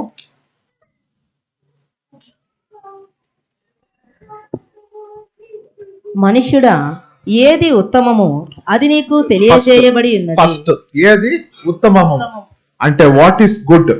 సో వాట్ ఈస్ గుడ్, ఏది నీతికరమైనటువంటి కార్యంలో దాన్ని మనం చేయాలి. రెండవది న్యాయముగా నడుచుకొనుటయు కనికరమును ప్రేమించుటయు. రెండవది కనికరాన్ని ప్రేమించాలి. ఏంటి కనికరం చూపించేది? ఒక కష్టతరమైనటువంటి విషయంగా ఉంటున్నది, మనం కనికరించాలనేది రెండవది. మూడవది దీన మనస్సు కలిగి నీ దేవుని ఎదుట ప్రవర్తించు. దీన మనసు కలిగి దేవుని ఎదుట మనము నడవాలనేదే వాక్యం సెలవిస్తుంది. కాబట్టి ఈ యొక్క శిష్యులకి యేసు ప్రభు చెప్పేటటువంటి విషయంలో ఈ 3 విషయాలు ఉంటేనే మనం ఆయన శిష్యులుగా కూడా మనం ఇక్కడ మారగలము. అందులో ముఖ్యమైనది ఏదని చూసినట్లయితే స్వీయ తిరస్కరణ అవసరం. స్వీయ తిరస్కరణ ఉంటే దీనికంటే బియాండ్, అంటే మన సహోదరుని ప్రేమించాలి. ప్రేమించేటట్లు కూడా ఏ విధంగా ప్రేమించాలంటే ఈ యొక్క స్వీయ తిరస్కరణ అనేది మనలో ఉన్నట్లయితే మనకంటే ఎక్కువగా మన సహోదరుని మనం ప్రేమిస్తాం అన్నమాట. సో కాబట్టి ఇప్పుడు మనకి కావాల్సింది యేసు ప్రభు అడుగుజాడలందరూ వెంబడించాలంటే సిలువను ఎత్తుకొని మనకు కావాల్సింది 3 విషయాలని చెప్పాము. ఒకటి, ఏది ఉత్తమమైందో న్యాయమైందో దాన్ని మనం అనుసరించాలి. ఇంకొకటి కనికరంను ప్రేమించాలి. దీన మనసు కలిగి దేవుణ్ణి అనుసరించాలి. స్వీయ తిరస్కరణ అనేది కూడా అవసరము. కాబట్టి ఈ విధంగా ఉన్నట్లయితే, స్వీయ తిరస్కరణ కూడా ఉన్నట్లయితే, మనం మనకంటే మన సహోదరుని అధికంగా ప్రేమిస్తాము. ఎందుకంటే మనల్ని మనం ఎంతగానో తగ్గించుకొని ఉంటున్నాం కాబట్టి మన సహోదరుని మనం గొప్పగా అనుకుంటాం అనే విషయాన్ని కూడా మనం ఇక్కడ చూడొచ్చు. ఈ స్వీయ తిరస్కరణలో మనం ఏం చేయాలి, మనం దేన్ని ఏవేవి మనం సాక్రిఫైస్ చేయాలి, అనేకమైన విషయాలు, ఒకటని కాదు అనేకమైన విషయాల్లో మన స్వీయ తిరస్కరణ చేయాలి. కొన్ని విషయాలు మాత్రం మినహాయించుకోవచ్చు, కానీ అన్ని విషయాలు, ఉదాహరణకి సేవలో సమయాన్ని ఇవ్వాలి. సో మనకి అనుకూలమైనటువంటి సమయం ఉంటాయి, ప్రతికూలమైనటువంటి సమయం ఉంటుంది, మనం విశ్రాంతి తీసుకునేటటువంటి సమయం ఉంటుంది, లేకపోతే మనకి కాలక్షేప సమయాలు ఉంటాయి, లేకుంటే మన హాబీస్ కానీ, స్పోర్ట్స్ కానీ, లేకుంటే మ్యూజిక్ వినడం కానీ, టీవీ చూడడం కానీ, ఫోన్ చూడడం కానీ, అనేకమైన సమయాల మీద ఉంటుంది. అది దేవుని కోసము సాక్రిఫైస్ చేయాలి. అలాగే ఫినాన్షియల్ గా దేవుని కోసము మనం దేవుని సేవ నిమిత్తము మన సౌఖ్యాల్ని సాక్రిఫైస్ చేసి దేవుని సేవ నిమిత్తం కొంచెం ఫినాన్షియల్ గా హెల్ప్ చేయాలి. సో వ్యర్థమైన ఆలోచనలు తీసివేసి దేవుని చిత్తమే నేను నెరవేరుస్తాను, నాకు దేవుని చిత్తము తప్ప వేరే ఏది నా జీవితంలో లేదు, ఫుల్ అండ్ ఫుల్ గా సమర్పించుకోవాలి. మనం ఏం చేస్తుంటామో లోకపు ఆలోచనలు అన్ని వ్యర్థమైన ఆలోచనలు పెట్టుకొని డిస్టర్బ్ అయిపోతూ మనము, అసలు మీరు ఎందుకు అవన్నీ లోకంలో ఆలోచించాలి, దేవుడు మిమ్మల్ని ఎందుకు ఆలోచించమని చెప్పాడు? దేవుని చిత్తాన్ని పరిపూర్ణంగా నీ జీవితంలో నెరవేర్చడానికి నువ్వు ఏం చేయాలి, దాన్ని కదా ఆలోచించాలి. కానీ మన చుట్టూ జరిగే విషయాల్ని, మన ఫ్యామిలీలో జరిగే విషయాల్ని, లేకుంటే ఇంకా వేరే డిస్టర్బ్ చేసే కార్యాలను అన్నింటినీ మైండ్ లో వేసుకొని డిస్టర్బ్ అయి డిప్రెషన్ లోకి వెళ్తాం. అసలు అవన్నీ పక్కన పెట్టాలి, అవన్నీ ఆలోచించదగ్గ విషయాలు కానే కాదు. దేవుని విషయాలు, దేవుని ప్రణాళికను గురించి, దేవుని ప్రణాళికలో మన పార్ట్ ఏంటి, మనం ఏం చేయాలి, దేవుడు మనల్ని ఏం చేయమని కోరున్నాడో మనము తెలుసుకొని చేయాలి. ఇందులో కూడా మనం చూసినట్లయితే ఫస్ట్ దేవుడిని అడగాలి, దేవుడా నీ చిత్తం ఏంటి, నేను దాన్ని ఏ విధంగా నెరవేర్చగలనని అడిగినప్పుడు ఆయన కొన్ని 6 విషయాలు కూడా చెప్తారనమాట. నడుపుదల కావాలి, అధ్యయనం చేయాలి దేవుని యొక్క వాక్యము, అలాగే సహోదరులతో ఐక్యత కావాలి, అలాగే ఒక హానెస్టీగా సత్యాన్ని, ఫోన్ తీసుకుంటే సత్యాన్ని వెతకాలి, బైబిల్ తీసుకుంటే సత్యం పుస్తకాల్లో వెతకాలి. సో అధ్యయనం చేయాలి, అలాగే స్పిరిచువల్ థాట్స్ ని, మన ఆత్మీకమైన ఆలోచనని కంపారిజన్ చేసుకుంటూ చదవాలన్నమాట. సో కంపారిజన్ అంటే దాన్ని సరిపుచ్చుకుంటూ చదవాలి. అలాగే 6వదిగా చూసినట్లయితే దేవుడా నీ చిత్తమే నా జీవితం అనేటటువంటి సమర్పణ మనలోనూ ఉండాలి. కాబట్టి ఇక్కడ టోటల్ మన యొక్క చిత్తాన్ని దేవునికి సమర్పించుకోవడం అంటే ఇందులో స్వీయ తిరస్కరణ అనేది ఎంత గొప్పగా ఉంటున్నదో మనం చూడొచ్చు. ఇప్పుడు టేకింగ్ అప్ ద క్రాస్, మన ఆ సిలువను ఎత్తుకొని ఆయనను వెంబడించాలి, మళ్ళీ మనం ఉపేక్షించుకోవాలంటే స్వీయ తిరస్కరణ అనేది అక్కడ మీరు అర్థం చేసుకోవాలి సహోదరా. ఇది ఎంత గొప్ప మాట. యేసు ప్రభు లూకా 9:23 చెప్పిన మాట, ఆ మాట చెప్పినప్పుడు ఆయన అది ఫాలో చేసి ఉండడా? ఫాలో చేసి విత్ ఇన్ 1 year లో ఆ సిలువలో మరణించాడు. సో ఆయన చెప్పినటువంటి మాట మనం కూడా చెప్పేదానికి అంత ధైర్యం ఉంటే, దేవుడా నేను కూడా నన్ను నేను ఉపేక్షించుకొని నీ వల్లే ఆ సిలువలో మరణించడానికి నేను సిద్ధపడతాను, నన్ను నేను సమర్పించుకున్నానని మనం చెప్పగలిగితే అది ఎంత గొప్పదిగా, అంటే అది చాలా కష్టమైనటువంటి విషయమే, సులువైంది కాదు. ఇది లోకస్తులకు సులువైంది కాదు, మనకు కూడా సులువైంది కాదు. కానీ దేవుని యొక్క సహాయం ఉంటే మనం అది చేయగలం. మన శక్తి మీద ఆధారపడి మనం మాట్లాడినట్లయితే ఖచ్చితంగా అది మన వల్ల చేయదగినటువంటి పని కానే కాదు. సో ఇది చూసినట్లయితే ఆయన కల్వరి మీద ఆ కొండ మీదికి తీసుకొని వెళ్ళేటటువంటిది ఎంత కష్టమో. సుమారు ఒక 3.5 కిలోమీటర్లు ఉంటుంది పిలాత్ యొక్క ఆ జడ్జిమెంట్ ఇచ్చే హాల్ నుంచి 3.5 కిలోమీటర్లు ఆయన ఆ సిలువను తీసుకుని వెళ్ళాడంటే అది ఎంత భారంగా ఉంటుంది. ఆ సిలువను గురించి కూడా చెప్పేటప్పుడు అది 12 నుంచి 14 అడుగుల లెంత్ అనేది ఉంటుంది. సో దాని యొక్క చుట్టూ వైశాల్యం కూడా 5 అడుగులు ఉండొచ్చు. అలాగే దాని వెయిట్ చూడండి, వెయిట్ వచ్చి 70 కేజీల నుంచి 90 కేజీల వెయిట్. 3.5 కిలోమీటర్లు ఏకదాటిగా ఆయన తీసుకుని వెళ్ళాడంటే చూడండి ఆయన ఏ విధంగా కూడా ఉంటున్నాడో మనం ఆలోచించి చూడొచ్చు. నిజానికి చెప్పాలంటే యేసు ప్రభు తన యొక్క పవర్ అంతా కూడా 3.5 సంవత్సరాలు సేవ చేసి అనేక మందికి స్వస్థతను కలిగించి అనేకమైన ప్లేసెస్ లో తిరిగి ఆయన చాలా సార్లు నిద్రలు మానుకొని చాలా అలసిపోయి ఆయన బాడీ టోటల్ గా అలసిపోయింది. ఆ 70-80 కేజీల సిలువను ఎత్తుకొని ఆ యొక్క కొండ ఎక్కాలంటే, సిలువ అనేది కొండ మీద ఉందన్నమాట. ఆ యొక్క గొల్గొతా కొండ మీద ఆ యొక్క సిలువను ఆయన పెట్టాలంటే అది ఎంత కష్టమైనటువంటి విషయంగా యేసు ప్రభు వచ్చి దాన్ని చేశాడో మనము ఆలోచించాలి.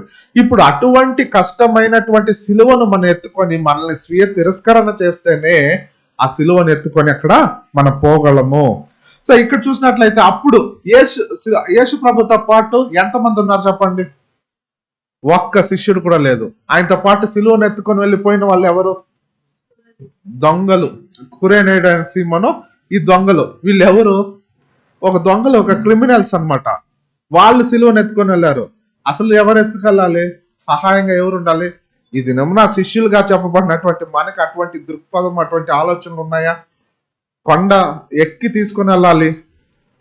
యేసు ప్రభుకి చూడండి సహాయార్థంగా మనం ఏ విధంగా ఉంటున్నాము. సో కాబట్టి ఈ యొక్క క్రిమినల్స్ అనే, ఎందుకు క్రిమినల్స్ గురించి గొప్పగా చెప్తున్నానంటే, వాళ్ళు చేసేటటువంటి పని తప్పిదమే. ఈ యొక్క బరబ్బా లాంటి వాళ్ళు ఏ విధంగా విప్లవకారులు, నరహంతకులు. కానీ వాళ్ళు ఏదైతే అనుకున్నారో, వాళ్ళ సిద్ధాంతాన్ని నమ్మారో, వాళ్ళు అక్కడ ఉండేటటువంటి రోమా సైన్యానికి ఆపోజిట్ గా పనిచేసినప్పటికి కూడా వాళ్ళు నమ్మిన సిద్ధాంతానికి వాళ్ళు తమ ప్రాణాలనే సమర్పించుకుంటున్నారు. చాలా కామన్ అన్నమాట ఆ కాలంలో అది. ఎవరైతే రోమా సైన్యానికి ఆపోజిట్ గా చేస్తున్నారో వాళ్ళని తీసుకుని వెళ్ళి సిలువలో వేస్తారనమాట. సో వాళ్ళ ఆలోచనలు గొప్పగా లేనప్పటికీ కూడా వాళ్ళ సమర్పణ ఎటువంటిదో మీరు ఆలోచించి చూడాలి. సో అదే రకంగా ఈ దొంగలు ఏం చేస్తారంటే కొండ మీద తీసుకొని సిలువ వెళ్తున్నారు. ఎందుకో? 10 మంది చూస్తారని, చూసి నేర్చుకుంటారని. ఎవరన్నా రోమా సైన్యానికి ఆపోజిట్ గా చేస్తే వాళ్ళ గతి కూడా ఇట్లా ఉంటుందని ఒక ఎగ్జాంపుల్ గా భయపడడానికే జనాలు చేస్తుంటారు. సో దొంగని ఒక ఉదాహరణగా తీసుకుంటాం. మనం కూడా ఆ కొండ మీద వాళ్ళని వేశారు కాబట్టి ఒక ఉదాహరణగా, అంటే వాళ్ళ సమర్పణ, వాళ్ళ యొక్క సిద్ధాంతానికి వాళ్ళ సమర్పణ ఏ విధంగా ఉంది, ప్రాణాలను సైతం ఇవ్వగలిగారు. కానీ మనము తీసుకున్నటువంటి ఒక గొప్ప ఆశీర్వాదకరమైనటువంటి తీర్మానం ఎటువంటిది? గొప్ప ఆశీర్వాదానికి తీసుకుని వెళ్తుంది. ఇటువంటి గొప్ప ఆలోచన కల మనము ఎటువంటి సమర్పణను కలిగి ఉండాలి? ఒక దొంగలకి, ఒక బందిపోటు దొంగలకి, అలాగే ఒక నరహంతకులకి, విప్లవకారులకు ఉన్నటువంటి ఆలోచన కంటే ఎంత శ్రేష్టంగా మన ఆలోచన ఉండాలో మనం ఆలోచించి చూడాలి. సో కాబట్టి ఇక్కడ పౌలు కూడా చెప్తున్నారు అనమాట, ఇటువంటి సొసైటీలో మన ప్రాణాలను ఇవ్వడం. ఇప్పుడు డెమోక్రటిక్ కంట్రీలో ఇండియా ఒక ప్రజాస్వామ్య దేశంగా ఉంది. ఈ కాలంలో మన ప్రాణాలు సమర్పించడం అనేది అంతగా ఉండదు అనమాట. కానీ ఒకప్పటి కాలంలో వాళ్ళు ఆదికాల సంఘం ఏ విధంగా ప్రాణాలను సమర్పించుకున్నారు మనం ఆలోచించి చూడాలి. సో చదువుకుంటా హెబ్రీల 12వ అధ్యాయము 4వ వచనం చదువుకుంటాము. ఫాస్ట్ చదవాలి, టైం లేదు. మీరు పాపముతో పోరాడుటలో రక్తము కారునంతగా ఇంకా దానిని ఎదిరింపలేదు. కాబట్టి మీరు ఇంకా అంత రక్తం కారే విధంగా మీ సేవ చేసిందే లేదని చెప్పి పౌలు కూడా చెప్తున్నాడు అనమాట. సో ఇప్పుడు కురేనేయుడు అయిన సీమోన్ కూడా యేసు ప్రభుకు ఒక హెల్ప్ఫుల్ గా చదువుకుంటాం వాక్యము. మార్కు 15వ అధ్యాయము 21-22 చదవాలి ఫాస్ట్ గా. 15వ అధ్యాయము 21-22. మార్కు 15:21-22. కురేనీడైన సీమోనను ఒకడు పల్లెటూరి నుండి వచ్చి ఆ మార్గమున పోవుచుండగా ఆయన సిలువను మోయుటకు అతనిని బలవంతము చేసిరి. అతడు అలెక్సాంద్రునకును రూపునకును తండ్రి. వారు గొల్గదా అనబడిన చోటునకు అతనిని తీసుకొని వచ్చిరి. గొల్గదా అనగా కపాల స్థలమని అర్థం. సో ఇతను చూడండి, ఆ యొక్క పట్టణంలో, యెరూషలేం పట్టణం నుంచి బయట వెళ్ళేటటువంటి ఒక బాటసారిగా ఉంటున్నాడు. అక్కడ ఏం జరుగుతుంది అని చెప్పేసి ఆయన చూడటానికి వచ్చినటువంటి వ్యక్తిగా చూస్తున్నాం. అతను ఒక వ్యవసాయదారుడు. సో అతను బలంగానే, బలిష్ఠుడుగానే ఉంటున్నాడు. సో ఈయన చూడండి, ఆయన యేసు ప్రభు సిలువ మోయలేని కష్టపడుతున్నటువంటి సిచ్యువేషన్, గొల్గొతా కొండ మీదికి తీసుకుని వెళ్ళాలి, డిఫికల్టీ ఉందన్నమాట. సో ఇప్పుడు ఆయన అసిస్ట్ చేయడానికి పూర్తిగా సిలువ మోసాడు, అసిస్టెంట్ మాత్రం చేస్తున్నాడు, సహాయం చేస్తున్నాడు. అది చూడండి, వెనక వైపు నుంచి తీసుకుని వెళ్తున్నాడు అనమాట. ముందు వైపు యేసు ప్రభు తీసుకుని వెళ్తున్నారు. ఆ పిక్చర్ చూస్తారా? డిఫరెంట్ పిక్చర్స్ ఉన్నాయి. ఆయనే సిలువ మోసుకొని వెళ్తున్నట్టు, యేసు ప్రభు వెనకాల నడుచుకుంటూ వస్తున్నట్టు, సైడ్ బై సైడ్ వెళ్తున్నట్టు. సో యాక్చువల్ పిక్చర్ వచ్చి ఇదన్నమాట. సో యేసు ప్రభు వెళ్తుంటే ఆ బరువు వెనక బరువునైనా తీసుకుని వెళ్తున్నాడు. సో ఈ విధంగా ఆయన క్యారీ ఆన్ చేసుకుంటూ ఆ యొక్క బర్డన్ హెల్ప్ చేస్తున్నారు. మనకి అనేకమైనటువంటి వాళ్ళకు కూడా ఒక సర్వీస్ చేయడానికి ఆపర్చునిటీ దొరికినప్పుడు దేవుని యొక్క సేవలో మనం ఎప్పుడు కూడా ముందుండేటటువంటి ఆలోచన కలిగి ఉండాలన్నమాట. చాలా మంది లోకంలో గుడ్ ఫ్రైడే వచ్చేసరికి వాళ్ళు ఏం చేస్తున్నారు, లిటరల్ గా ఒక సిలువను ఎత్తుకొని వెళ్తూ కొరడా డబ్బలతో కొట్టించుకుంటూ ఉన్నారు. యేసు ప్రభు చేసినటువంటి బాధను మేము కూడా అనుభవించి చూడాలని చెప్పి వాళ్ళు ఒక ఎగ్జాంపుల్ గా చేస్తూ ఉంటారు. లిటరల్ గా యాక్చువల్ గా ఏంటది, మనం ఏ విధంగా ఉండాలనేది దాంట్లో అర్థం చేసుకోలేదు. మీ సిలువను మీరు ఎత్తుకొని అంటే ఏంటి, నిన్ను స్వీయ తిరస్కరణ చేసి సిలువను ప్రతి దినము మన సజీవ యాగంగా సమర్పించుకోవాలనే విషయాన్ని వాళ్ళు చేయక, సంవత్సరానికి ఒకసారి వచ్చే గుడ్ ఫ్రైడే రోజు ఒక లిటరల్ గా జనాలకి బహిరంగంగా చూపించేటటువంటి ఒక డ్రామా లాగా వాళ్ళు చేసి చూపిస్తున్నారు. సో ఆ విధంగా ఉండకూడదు. లేటర్ అని చూడండి, ఈయనకి ఈ యొక్క కురిన సీమోను ఆ యొక్క 1 hour ఆయనకు దొరికినటువంటి ఆ యొక్క అనుభవము తన జీవితాన్ని మార్చివేసిందంట. తర్వాత ఆ యొక్క సీమోను ఆయన యొక్క పిల్లల గురించి కూడా చెప్పున్నారు, అలెగ్జాంద్రా, రూపు. సో వీళ్ళిద్దరు కూడా వాళ్ళ ఫ్యామిలీలో ఉన్న వాళ్ళందరూ కూడా క్రైస్తవులుగా మారిపోయారంట. అందుకే ఇక్కడ శిష్యులు కూడా వాళ్ళ పేరు చాలా నొక్కి పలికి రాస్తున్నారు. సో రోమా 16:13 కూడా పౌలు కూడా వాళ్ళ గురించి చెప్తున్నారు. 16:13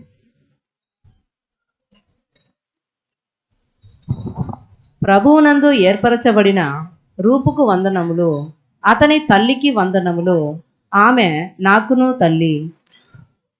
సో కాబట్టి నాకును ఒక స్పిరిచువల్ మదర్ గా పౌలు చెప్తున్నారంటే వాళ్ళు ఏ విధంగా క్రీస్తులో వారి యొక్క ఆత్మీకమైన జీవితాన్ని లేటర్ అని వచ్చి మారిపోయింది అన్నది మనం ఆలోచించాలి. కాబట్టి ఇప్పుడు కురియర్ సీమోన్ కి సిలువ మోయడం అనేది ఒక పెద్ద ఆశీర్వాదంగా మారిపోయింది. సో కాబట్టి ఇప్పుడు మనం మొత్తం సిలువను మోయగలమా అని చూసినట్లయితే మన వల్ల అవుతుందా చెప్పండి? లిటరల్ గా కురియర్ సీమోన్ అక్కడ మోసే బలం ఆయనకుండొచ్చు. ఇప్పుడు మన ఆ సిలువను మోయగలమా? యేసు ప్రభు యొక్క సిలువ భారాన్ని మొత్తం మనం మోసేటటువంటి బలము, క్యారెక్టర్ మన దగ్గర లేనే లేదు. కాకపోతే కొద్దిగా అసిస్టెన్స్, హెల్ప్ చేయగలం అంతే. ఈ రకంగా ఆయన ముందెళ్తుంటే వెనక నుంచి ఆ సిలువను కొంచెం లిఫ్ట్ చేయగలం అంతే. సో ఇది మాత్రమే మనం చేయగలిగింది. మన పాస్ ఓవర్ లో కూడా, ఈ పాస్ ఓవర్ లో కూడా జ్ఞాపకార్థంగా మనం చేయవలసినటువంటి మనము అంటే ఆ సిలువను ఎత్తుకొని వెళ్ళి సిలువలో వేయడం అనేది దిగజారిన స్థితి ఉన్నతీకరించడము. సిలువ మీదకి వెళ్ళిపోవడం అంటే అక్కడ లిటరల్ గా మీరు ఆలోచించి చాలా దారుణంగా మోసపూరితంగా దిగజారి వాళ్ళని, ఇప్పుడు ఫర్ ఎగ్జాంపుల్ ఎవరన్నా తప్పు చేస్తే గాడిద మీద ఊరేగింపు చేసి గుండు కొట్టి మనం తీసుకొని వెళ్ళి ఘోరంగా అవమానపరిచినట్లు ఒక ఎగ్జాంపుల్ చెప్తాను. సో ఆ విధంగా ఒక అందరికి జనాలకి ఒక బ్యాడ్ ఎగ్జాంపుల్ గా యేసు ప్రభు చూపించారు. చత్రికారులు కూడా యేసు ప్రభు అనే ఒక వ్యక్తి ఉన్నాడు, ఆయన ఈ విధంగా సిలువ వేశారని రాస్తుంటారు. సో ఆయనకు ఉండేటటువంటి రెప్యుటేషన్ అనేది చాలా మంది కూడా ఆయన్ని ఎంత గొప్పగా అనుకున్నారు, ఆయన్ని చాలా అవమానపరిచి దిగదార్చేశారు. ఆ స్థితిలోకి స్వీయ తిరస్కరణ మనం తీసుకుని వెళ్ళిపోవాలి. మన మాంసం అట్లే చనిపోవాలి. సో ఎండ్ మనము అందుకే 2 కొరింథీయులు 1:7 చదువుకున్నట్లయితే, మీరు శ్రమల్లో ఎలాగో పాలివారే ఉన్నారో అలాగే ఆదరణలోనూ పాలివారై ఉన్నారని. సో నెక్స్ట్ వాక్యము 1 పేతురు 4:13, క్రీస్తు మహిమ బయలుపరచబడినప్పుడు మీరు మహా ఆనందముతో సంతోషించు నిమిత్తము క్రీస్తు శ్రమల్లో మీరు పాలివారైనందుకు సంతోషించుడి. కాబట్టి క్రీస్తు శ్రమల్లో మన పాలివారందరూ అయి ఉండటకు ఈ యొక్క మెమోరియల్ టైంలో కూడా మనం సంతోషించాలి. కాబట్టి ఆయన మహిమలో వచ్చినప్పుడు ఒక గొప్ప ఆశీర్వాదము మనకు వస్తుంది. అలాగే మీరు చదువుకున్నట్లయితే యోహాను 15:15 దాసుడు తన యజమానుడు చేయదాన్ని ఎరుగడు గనుక ఇకను మిమ్మను దాసులని నేను పిలువను. చదవండి, చాలా ఇంపార్టెంట్ వర్స్. దాసుడు తన యజమానుడు చేయుదానిని ఎరుగడు. కనుక ఇక మిమ్మునను దాసులని పిలువక స్నేహితులని పిలుచుచున్నాను. మన ఎవరు? స్నేహితులు. స్నేహితులు అంటే ఏ విధంగా ఉండాలి? స్నేహితులకి ఆల్ సీక్రెట్స్ అనేది చెప్తారు, షేర్ చేసుకుంటారు. తర్వాత స్నేహితుడు ఏం చేస్తాడు? మన ఆపత్కాలంలో ఉంటే మనకి ప్రాణం ఇస్తాడు, మనకి మంచి ఆలోచన ఇస్తాడు. యేసు ప్రభు ఇచ్చిన ఆలోచనలన్నీ మంచివేనా? సో మనం చెడిపోయిన స్థితిలో ఉన్న మన కొరకు ప్రాణం పెట్టాడు, మనల్ని విమోచించడానికి సరైనటువంటి ఆలోచనలు కూడా ఇస్తున్నాడు. సో మనము దాసులము కాము, ఆయన స్నేహితులము. ఎంత గొప్ప స్థానం చూడండి, సహవారసులంగా పిలిచిన్నాడు. సో ఇట్లాంటి గొప్ప ప్రేమను ఆ సిలువ మీద ఆయన చూపించినప్పుడు మనల్ని మనం తిరస్కరించుకోవడానిలో ఏ మాత్రము అది గొప్ప విషయమే కాదని చెప్పి మనం చెప్పచ్చు. సో 2 కొరింథీయులు 5వ అధ్యాయం 6వ వచనం చదువుకున్నట్లయితే, వెలిచూపు వలన కాక విశ్వాసము వలనే నడుచుకుంటున్నాము. కాబట్టి ఒకరు చూస్తారని కాదు, ఒక డౌట్ వలన డౌట్స్ తో కాదు, కానీ విశ్వాసముతో. సో మనం అనేక సార్లు ఈ సిలువను మోయటకు నా వల్ల కాదు, చాలా భారంగా ఉంది అంటున్నాము. కానీ నిజానికి మనం దేవుని మీద సరిగ్గా విశ్వసించలేకపోయే అటువంటి మాటలు మనలో వస్తుంటాయి సహోదరా. కాబట్టి శ్రమలు వచ్చినప్పుడు మనం విశ్వసించడం అనేది నేర్చుకోవాలి. నో క్రాస్ నో క్రౌన్ అంటారు. సిలువను మోయకపోతే నీకు కిరీటము ఇవ్వబడదు. కాబట్టి ఈ దినం మనం పరిపూర్ణ దశలోకి వెళ్తున్నాము. అనేకమైనటువంటి శ్రమలు ఉంటున్నది. యేసు ప్రభు శ్రమలను ఒకసారి చూడండి. ఆయన అనుభవించిన దాంట్లో మనం ఏ మాత్రము, చాలా స్వల్పమైంది కూడా మనం ఇంతవరకు కూడా అనుభవించలేదు. కానీ దీనికి ఎంతో నొచ్చుకుంటున్నాము, ఎంతో బాధపడుతున్నాము, ఎంత స్వీయ తిరస్కరణ మనలో ఉంది, ఎంత అవమానం పాలై ఉన్నాము, ఎంత మన శరీరం అనేది చనిపోయింది. యేసు ప్రభు కొరకు మనం ఎంతగా కన్నీళ్లు కార్చున్నాము, ఎంత సాక్రిఫైస్ చేస్తున్నాము. ఫినాన్షియల్ గా కావచ్చు, మాటల ద్వారా కావచ్చు, లేకుంటే ఏదైనా శ్రమల ద్వారా కావచ్చు. మీ సేవ ఎంతవరకు ఉంటున్నది? ఆయన మరణము, ఆయన చెప్పిన మాట, నన్ను నేను ఉపేక్షించుకొని సిలువనెత్తుకొని నేను మరణించడానికి వెళ్తున్నాను అని చెప్పాడు. 1 సంవత్సరంలో ఆయన కంప్లీట్ చేశాడు. మన గోల్ ఇంకా కూడా కంప్లీట్ కాలేదు. సో మనం ఏ రకంగా ఈ యొక్క పాస్ ఓవర్ మనకి ఇచ్చున్నాడంటే మనం ఏ విధంగా ఉండాలి. సో కాబట్టి వాక్యం కూడా చెప్తుంది రోమీయులు 8:28లో, దేవుని ప్రేమించే వారికి అనగా ఆయన సంకల్పం చొప్పున పిలువబడిన వారికి అన్ని మేలు కలుగుటకై సమస్తం సమకూడి జరుగుతున్నది అనే విషయాన్ని మనం మర్చిపోకూడదు వాళ్ళ. కాబట్టి మనకి అన్ని మేలు కలిగేదానికి అన్ని మంచిగా జరుగుతుంది. కానీ మనం చూసేది ఏంటి? శ్రమలు చూస్తున్నాము, యేసు ప్రభుని చూడట్లేదు. యేసు ప్రభుని చూసినట్లయితే ఆయన చేసిన దాంట్లో మనం ఎంత, దేవుని విషయంలో ఆయన ఇచ్చేటటువంటి ఆశీర్వాదంలో అది ఎంత. సో కాబట్టి మనం ఈ యొక్క మెమోరియల్ సీజన్ లో ఆ జ్ఞాపకార్థంలో వెళ్ళేటప్పుడు దాని యొక్క విలువను తెలుసుకోవాలి. సరిగ్గా ఆయన సిలువను ఏ విధంగా మోసారో ఒకసారి అధ్యయనం చేసి ఆలోచించి చూద్దాము. కాబట్టి ఈ 5 సిలువల సబ్జెక్ట్ లో ఫస్ట్ 3 సిలువలు ఎవరు? మధ్యలో యేసు ప్రభు. యేసు ప్రభు అంటే ఆయన సిలువ మీద విమోచన సూచిస్తుంది. పశ్చాత్తాపపడు దొంగ జీవానికి వెళ్తున్నాడు. తర్వాత అపహాస్యించు దొంగ నాశనానికి, 2వ మరణానికి వెళ్తున్నాడు. ఇది ఆ యొక్క 1000 ఏళ్ల పరిపాలన జడ్జిమెంట్ ని సూచిస్తాయి ఈ 3 సిలువలు. 4వ సిలువ ఏంటి? యేసు ప్రభు ఎవరి కోసం తను తాను సమర్పించుకున్నాడు. సో మానవ జాతి అంతటికి కొరకు తను తాను సమర్పించుకోవడం ఆ యొక్క 4వ సిలువ. దాన్ని అక్కడ ఉండేటటువంటి ప్రజలు చూసారా? చూడలేదు. ఎవరికి మాత్రం తెలుసు? శిష్యులకు మాత్రం తెలుసు. శిష్యులు అక్కడ ఉన్నారా? పారిపోయినారు. మనం ఉంటామా? ఆలోచించండి. సో 5వ సిలువ ఏంటి? మందేది. సో ఇది బైబిల్లో చెప్పబడి ఉన్నది. ఇది కంటికి కనిపించినటువంటి సిలువ. దీన్ని మనం మోసుకుంటూ వెళ్తున్నాం దినదినము. సో ఈ సిలువను మనము మోసుకొని విశ్వాసముతో ఈ యొక్క పస్కా సీజన్ లో కూడా మనం అనుసరించేటప్పుడు మన యొక్క కాన్సిక్రేషన్ ని నూతన పరుచుకొని, మన యొక్క నిబంధన నూతన పరుచుకొని మేము కూడా సిలువను మోసుకుంటూ వెళ్తున్నాం అనేది ప్రచురించాలి. సో దానికి తగినట్టు మా జీవితాలు ఉన్నాయా లేదా, ఒకవేళ లేకపోతే మనం సరి చేసుకుంటాము. కాబట్టి మన సహోదరుని అటువంటి సిలువను యాక్సెప్ట్ చేసినటువంటి మనము మన సహోదరుని కూడా యాక్సెప్ట్ చేయాలి. ఒకవేళ అటువంటి సిలువను యాక్సెప్ట్ చేసినప్పుడు సహోదరు చేసే చిన్న చిన్న తప్పుదాలను కూడా యాక్సెప్ట్ చేసి నేర్చుకోవాలి. సో కాబట్టి ఇన్ని విషయాలు ఇందులో ఉంటున్నది. మన ఆత్మీయమైన జీవితాన్ని మనం మెరుగుపరచుకోవడానికి ఈ యొక్క పస్కాను మనం ఉపయోగించుకోవాలి సహోదరా. కాబట్టి ఇటువంటి సమయాన్ని ఇచ్చినటువంటి సహోదరులందరికీ కూడా కృతజ్ఞతలు. Thank you.